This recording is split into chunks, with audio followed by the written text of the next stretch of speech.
नमस्कार दोस्तों, मैं पवन सर आप सभी का स्वागत करता हूं एक और नए बेहतरीन वीडियो के साथ। मैं पवन सर आप सभी का अभिनंदन करता हूं।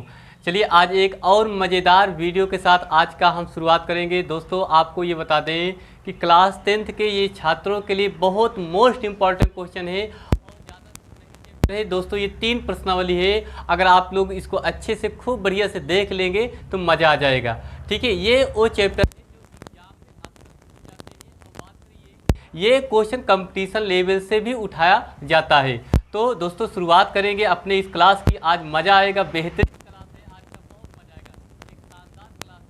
शुरुआत करते हैं। पहले एक छोटा सा आप लोगों को इन्फॉर्मेशन बताना चाहता हूँ। दोस्तों अगर आप लोग वीडियो पर नए हैं, चैनल को सब्सक्राइब करिए और शेयर करिए, बेल आइकन की घंटी को दबाइए और पास भेजिए। ठीक है, ताकि जितने भी सभी लोग अपने ग्रुपों में इसको भेज दीजिए, ताकि जितने भी का तैयारी कर रहे हैं यूपी बोर्ड का, आप लोग उनको अच्छी तरीके से ये लगे कि हाँ वास्तव में समझ में आ रहा है। तो देरी न करते हैं, देखिए आज का जो हमारा लेक्चर होगा या कहा जाए ये भाग होगा, पहला भाग होगा जो वृत्तों से संबंधित क्षेत्रफल है। लेसन 12 होगा, जो अध्याय 12 होगा। मैं पहले आपको बताऊंगा कि इसके सूत्र और फार्मूले कैसे बना जाते हैं, त्रिज्यखंड होता क्या है, वृत्तों से संबंधित क्षेत्रफल कैसे बनते हैं, त्रिज्यखंड का क्षेत्रफल क्या होता है, दीर्घवृत्त का क्षेत्रफल क्या होता है, त्रिज्यखंड की लंबाई क्या होती है, ये सारे भाग पोर्शन में आपको इसी वीडियो में कवर कराने वाला हूँ। तो आप लोग वीडियो पे बने रहना और मज़ा आएगा। तो आज का क्लास हम शुरू करते हैं, चलिए देख लेते हैं। देखिए बात करें हमारा अध्याय 12 जो वृत्तों से संबंधित क्षेत्रफल कह रहा है, वृत्तों होगा। ठीक है, तो अगर आपको पता होगा कि जो वृत्त होता है, आप लोगों ने के क्लास में पढ़ा होगा, वृत्त के केंद्र से एक निश्चित दूरी लेकर के जो वृत्त के दूरी लेकर जिसे हम त्रिज्या कहते हैं, जिसे क्या कहते हैं, त्रिज्या। तो एक निश्चित दूरी लेकर के हम खींचते हैं। ठीक है, तो ये देखिए आपका केंद्र है, केंद्र को किससे लिखते हैं हम, ओ से लिखते हैं। ये दूरी आप इस दिशा में जाएंगे तो आपका क्या कहलाएगा, 3 सेमी 4 सेमी। अगर इसको हम इधर आपको पूरा मिला दिया जाए, अगर मैं बात करूं इधर देख लेते हैं, अगर इस तरह से पूरा इसको मिला दें तो ये आपका पढ़ा जाएगा व्यास पढ़ा जाएगा। क्या पढ़ा जाएगा भाई, ये टोटल आपका क्या पढ़ा जाएगा, व्यास पढ़ा जाएगा। क्या पढ़ा जाएगा, व्यास पढ़ा जाएगा। ठीक है, अब हमें इसका क्षेत्रफल भी निकालना है। तो जैसे यहाँ देखिए मैंने लिखा है वृत्त की त्रिज्या को किससे निरूपित करते हैं, तो वृत्त की जो त्रिज्या होती है उसको हम आर किससे लिखते हैं, आर से। ये मान आप है तो सेमी में लिखा है। जो वृत्त का दोस्तों व्यास होता है,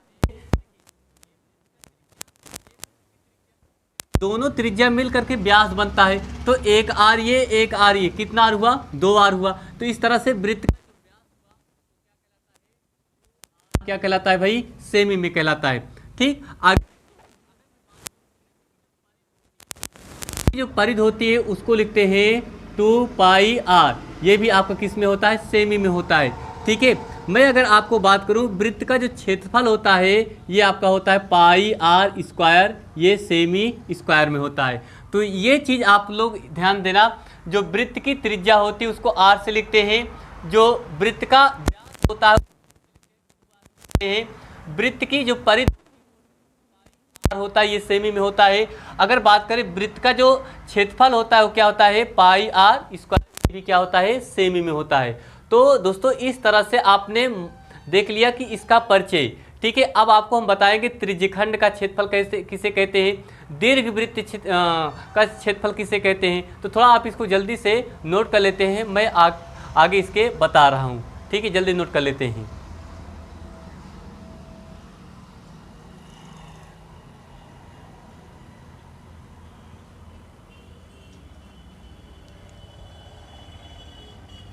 चलिए, तो आप लोगों ने इसको नोट कर लिया होगा, हम इसके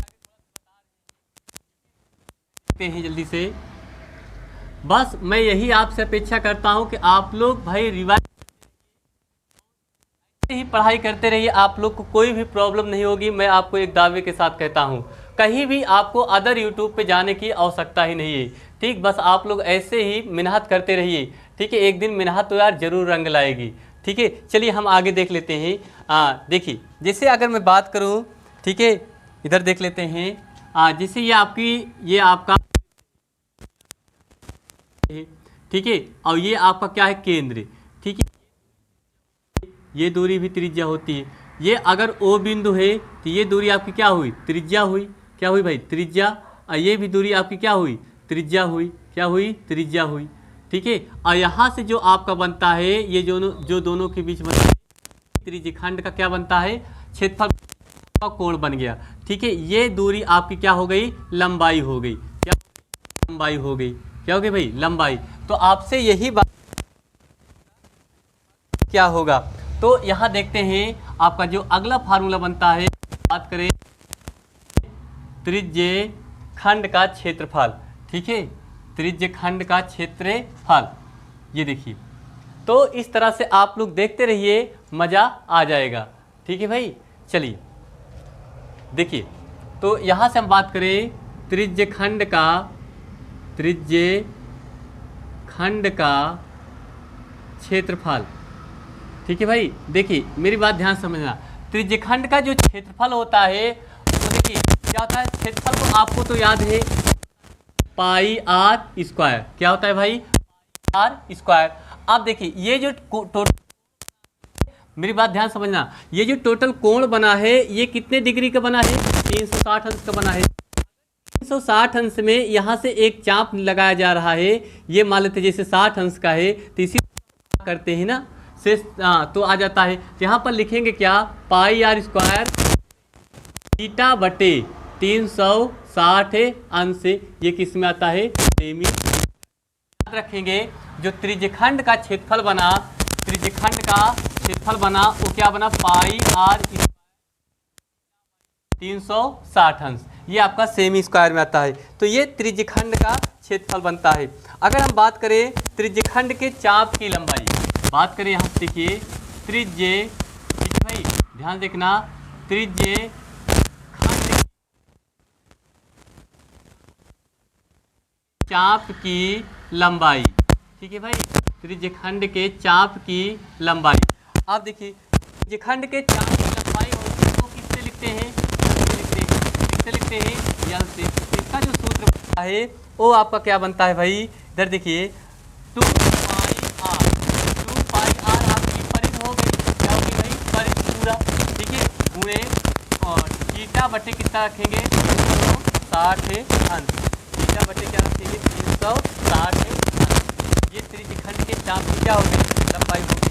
अगर मैं बात करूँ चाप की जो लंबाई होती है त्रिज्यखंड के क्षेत्रफल की आधी होती है। ठीक है, अच्छा आगे अगर मैं बात दीर्घ त्रिज्यखंड का क्षेत्रफल क्या होता है। ठीक है भाई, ये देखिए दीर्घ त्रिज्यखंड का क्षेत्रफल। तो ये जो दीर्घ त्रिज्यखंड का क्षेत्रफल होता है, ये होता है आपका पाई आर स्क्वायर माइनस लघु त्रिज्यखंड का क्षेत्रफल। क्या होता है भाई, लघु त्रिज्यखंड का क्षेत्रफल। ठीक है, ये आपका होता है, किसका सूत्र होता है, दीर्घ त्रिज्यखंड का क्षेत्रफल बराबर पाई आर स्क्वायर माइनस लघु त्रिज्यखंड का क्षेत्रफल। अगर आपसे हम थोड़ा और आगे बात करें तो लघु त्रिज्यखंड का क्षेत्रफल होता है आपका एक लघु, ठीक है, लघु त्रिज्य खंड का, दीर्घ त्रिज्य खंड का, यहाँ लिख सकते हैं थोड़ा से खंड, हाँ, तो लघु त्रिज्यखंड का क्षेत्रफल। तो यहाँ देखिए ये चीज़ इधर चला जाएगा, ये इधर चला जाएगा, ये पाई आर स्क्वायर माइनस दीर्घ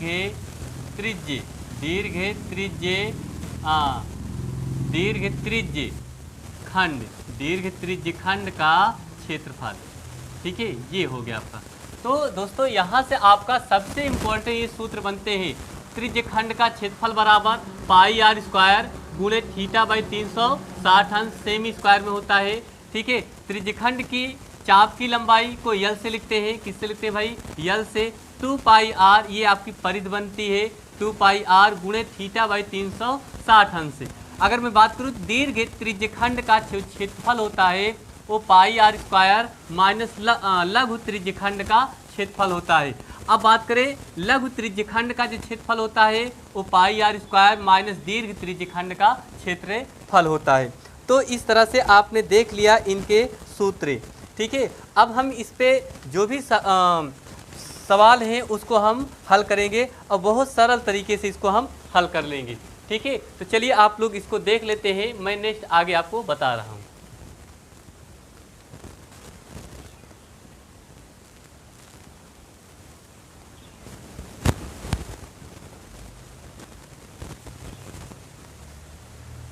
तो चलिए भाई आप लोगों ने इतना नोट कर लिया होगा, ठीक है।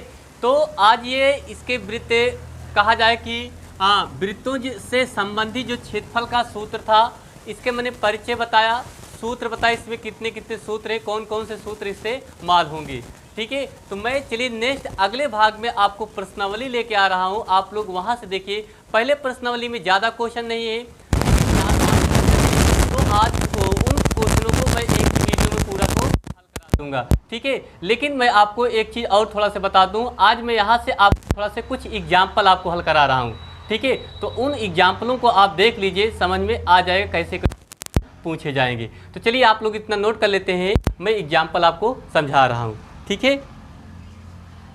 चलिए आप लोगों ने इतना नोट कर लिया होगा, तो मैं देखता हूँ आपको एग्जाम्पल यहाँ से बता रहा हूँ। तो चूँकि क्या है एग्जाम में आपसे बहुत सारे एग्जाम्पल भी बनाए जाते हैं, ठीक है। तो मैं ये उम्मीद करता हूँ कि यदि आप लोग एग्जाम्पल भी देख लें तो मज़ा आ जाएगा, कहीं और चीज़ भरने की ज़रूरत ही नहीं है, ठीक है। चलिए जैसे अगर मैं बात करूँ एग्जाम्पल नंबर 1, ठीक है, एग्जाम्पल नंबर 1 अगर मैं बात करूँ उदाहरण है, ठीक है, उदाहरण नंबर 1, ठीक है, उदाहरण नंबर 1।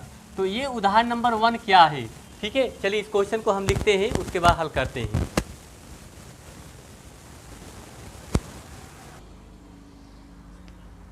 जी तो देखिए पहला एग्जाम्पल अगर मैं बात करूं यहाँ से देखिए दिया है, और ये दोस्तों आपको बता दें कि बोर्ड एग्जाम में बहुत अक्सर पूछे जाते हैं, बहुत पूछे जाते हैं, तो आप लोग अच्छे से इसको देखना, समझ में आ जाएगा, ठीक है। चलिए देखिए इसको हम कैसे हल करेंगे। लिखा है त्रिज्या 4 सेमी वाले एक त्रिज्यखंड का क्षेत्रफल ज्ञात कीजिए जिसका कोण 30 अंश का। तो भाई इसको हल कैसे करेंगे, ध्यान देखना।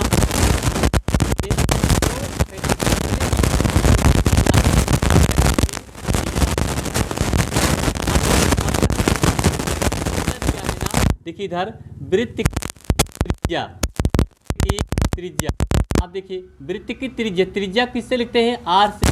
r बराबर कितना सेमी दिया है, ये देखिए। तो त्रिज्या r बराबर कितना कह रहा है, जिसका कोण थीटा बराबर कितना दिया है, 30 अंश का, 30 दिया है। अब कह रहा है कि वृत्त के त्रिज्यखंड का क्षेत्रफल क्या होगा, यहाँ लिखेंगे। आपको बताया सूत्र में भी वृत्त के त्रिज्यखंड का क्षेत्रफल, वृत्त त्रिज्यखंड का जो क्षेत्रफल का सूत्र होता है वो होता है पाई r स्क्वायर गुणे बटे 360 होता है। क्लियर। देखिए यहाँ पर इसको हम हल करेंगे जी। पाई का मान देखिए 22/7 भी रख सकते हैं, 180 अंश भी रख सकते हैं, ठीक है। तो देखा जाए अगर पाई का मान तो ज़्यादा करके 3.14 भी रख सकते हैं, ठीक है भाई। चलिए रखते हैं, यहाँ देखिए 3.14 गुणे r का मान कितना दिया है, 4 का स्क्वायर, ठीक, गुणे थीटा का मान कितना दिया है, 30 अंश से बटे 360। क्लियर। आप देखिए ये आ जाएगा 3.14 गुणे 4 का वर्ग 16 गुणे 30 एकन्नम 30, 3 जीरो कट गया, 3 एकन्नम 3, 3 दूनी 6, तो 1 बटे कितना आ गया, 12 आ गया, ठीक है। 4 तिहाई 12, 4 चौक 16, 3.14 गुणे 4 गुणे 1 बटे कितना 3, ये 3 से काटेंगे, 3 एकन्नम 3, 3 त्रिका 9, 3 त्रिका 9 आ जाएगा, 3.14 गुणे 1.3 3 आ जाएगा, ठीक है।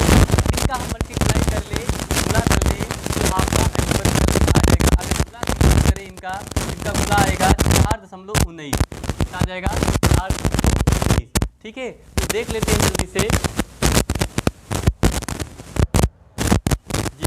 तो यहाँ देखिए नहीं दिखाई दे रहा है, मैं देता हूँ इधर आपको। ठीक है भाई, देखिए 3.14 गुणे 1.33, तो यहाँ इसका जो गुणा आ जाएगा 4 कितना आ जाएगा 19 सेमी स्क्वायर। बस ये आपका क्या आ गया, आंसर आ गया। तो ऐसे देखिए एकदम आसान है कि नहीं भाई, बिल्कुल आसान है। कुछ नहीं करना है आपको, पहले चेक करना है त्रिज्या कहाँ लिखी है, कितना दिया है, उसके बाद थीटा का मान क्या है। फिर देखिए यहाँ जो पाई का मान है 3.4 भी रख सकते हैं, यहाँ 22/7 भी आप रख सकते हैं। ठीक है, तो इस तरह से बहुत सारे क्वेश्चन क्या कर सकते हैं, आप हल कर सकते हैं। ठीक है, जैसे मैं और आपको बात करूं,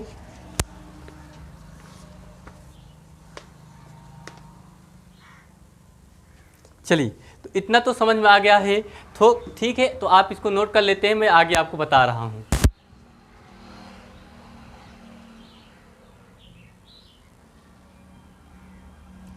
चलिए भाई, तो ये क्वेश्चन इतना हो गया। अगर दोस्तों इसमें आपसे ये पूछता कि जैसे पूछ लेता कि संगत दीर्घ त्रिज्यखंड का क्षेत्रफल क्या होगा, तो अगर आपसे संगत दीर्घ त्रिज्यखंड का आपसे क्षेत्रफल पूछता तो क्या करते। ठीक है, मैं इसको मिटा दे रहा हूँ, थोड़ा सा आपको समझ में आ जाए। जैसे इधर देख लेते हैं, अगर आपसे ये पूछता, ठीक है, अगर आपसे ये पूछता संगत दीर्घ त्रिज्यखंड का क्षेत्रफल क्या होगा, इसी में आपसे पूछता तो कहता संगते, ठीक है, संगते दीर्घे, ठीक है, संगते दीर्घ त्रिज्यखंड का, दीर्घ त्रिज्यखंड का, त्रिज्यखंड का क्षेत्रफल। तो संगत दीर्घ त्रिज्यखंड का अगर क्षेत्रफल आपसे पूछता तो यहाँ देखिए क्या लगाते, ठीक है, पाई r स्क्वायर माइनस से वृत्त का क्षेत्रफल, वृत्त के त्रिज्यखंड का क्षेत्रफल, वृत्त के त्रिज्य, ठीक है, त्रिज्य खंड का क्षेत्रफल, ये लगा देते। ठीक है, आप देखिए तो इसका हम रखेंगे, पाई का मान रखेंगे 3.14 गुणे r का मान रखते 4 का स्क्वायर, ठीक है, माइनस अभी इसका मान आपने निकाला ही है 4 कितना निकाला, 19 निकाला। आप देखिए 3.14 और 4 का वर्ग कितना होगा 16 माइनस 4.19। अगर इन दोनों को हम आपस में गुणा करें तो इसका जो गुणा आएगा वो लगभग में देख लिया जाए कितना आएगा। ठीक है, चलिए इसका हम गुणा कर लेते हैं। जैसे ये देखिए 3.14 फिर 1 6 से गुणा कर लें। ठीक है, 6 चौको 24 की 4, 6 का नम 6, 6 2 कितना हुआ 8। ठीक है, फिर 6 3 18, 1 चौके 4, 1 का नम 1, 1 तिक्के 3, ये देखिए 4, 8 4 12 की 2, ठीक है, 8 4 12 की 2, 8 1 9 1 10 और 3 1 4, 4 1 5, 2 अंक बाद दशमलव लगा देंगे तो ये आ जाएगा आपका 50.24 माइनस 4 कितना 19। ठीक है, अब यहाँ से देखा जाए अगर इनको हम घटा दें तो आपका जो बचेगा वो कितना बचेगा, लगभग बचेगा 46.05।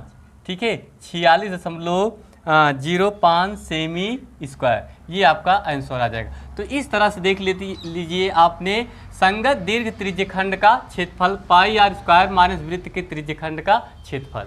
ठीक है, तो इस तरह से आपको ये सवालें समझ में आ गई। तो उम्मीद करता हूँ ऐसे ही आपकी प्रश्नावली शुरुआत करेंगे। ठीक है, तो चलिए नेक्स्ट अगले भाग में हम आपको प्रश्नावली 12.1 पूरी तरह से कवर करा रहे हैं। तो चलिए मिलते हैं नेक्स्ट अगले वीडियो में। ठीक, तो तब तक सभी लोगों को थैंक यू।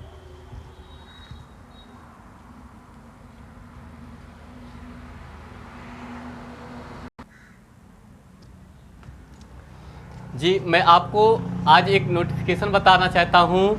आप सभी लोगों का जो क्लास से 9th और 10th का जो अर्धवार्षिक परीक्षा होती है बोर्ड में, और बहुत सारी स्कूलों में भी होती है, तो मैं आप लोग को वहाँ से प्रैक्टिस बहुत जल्दी ही कराने वाला हूँ। ठीक है, मैं पर डे एक मॉडल पेपर हल कराऊंगा ताकि आप लोग एग्ज़ाम में जब बैठें तो लगे कि वास्तव में अब हमें दिक्कतें नहीं हो रही है। ठीक है, आप लोग अच्छे से मेहनत करके जाइए, आप लोग का जो पेपर होगा वो बहुत बढ़िया से निकल जाएगा। ठीक है, क्योंकि अर्धवार्षिक पेपर आपको देना बहुत ज़रूरी होता है। जो लड़का अर्धवार्षिक पूरा पेपर देता है उसको दिक्कतें नहीं होती है। तो ये उम्मीद करता हूँ आप सब लोग अर्धवार्षिक का जो एग्ज़ाम है उसको आप ज़रूर देंगे। ठीक है, तो चलिए मैं नेक्स्ट मिलता हूँ अगले वीडियो में। तब तक सभी लोग फिर से एक बार पुनः थैंक्स।